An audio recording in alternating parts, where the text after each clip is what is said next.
For today's video mga ka-idol, so yan, bali nag-i-start na po tayo magluto ng sinigang na baboy na pork mga ka-idol. Bali po ang ginagawa po natin ay tinatanggalan po natin ng mantika yung lumulutang kasi para hindi po mamantika yung sabaw mga ka-idol. Para masarap po higupin, hindi yung mamantika. Ayaw ko po kasi ng sinigang na mamantika mga ka-idol.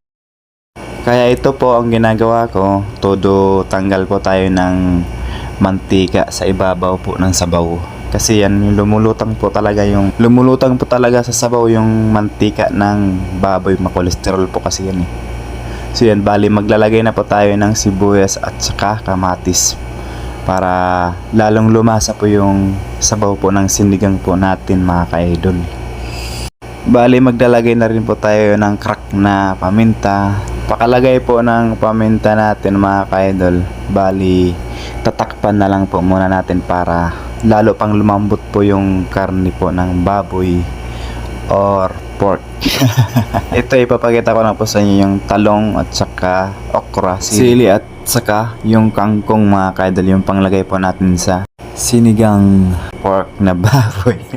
Aray, sakit sa balat mga ka-idol. Napasok na po tayo kasi nasingawan po tayo ng kumukulo na sobrang kulo po kasi ng sabaw. Sakit po sa balat pagka siningawan ko po mga ka-idol.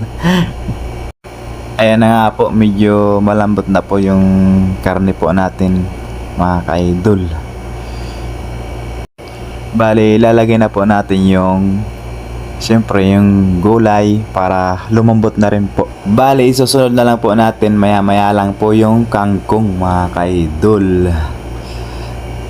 Papalambutin lang po muna natin sandali yung gulay na ilinagay po natin. Bago po ang lahat, hello po sa lahat po ng followers ko po dyan. Kumusta po kayo? So yan, bali ilalagay na po natin yung kangkong. Pagkatapos po natin ilagay yung kangkong, bali titimplahan na po natin yan, tapos ilalagay na po natin yung sinigang. Pagkatapos po natin ilagay yung sinigang, bali nag-add na rin po tayo ng magic sarap at saka bitchin at saka pork cubes para lalo pong lumasa yung sinigang po natin, at saka yung patis mga ka-idol. Bali hindi ko na rin po pinakita po sa inyo yung paglagay kasi para hindi na rin po umaba po yung video po natin mga ka-idol. Ayan nga, tinakpan po muna ng kapatid ko. So yun, okay na po yung sinigang po natin. Let's eat na po. Sige na po mga ka-idol, hanggang dito na lang po muna yung video po natin. See you sa mga next vlog. Pakipollow na lang po ng Facebook page po natin. Pakilike, comment, and share na rin po ng video. Thank you for watching. Bye bye.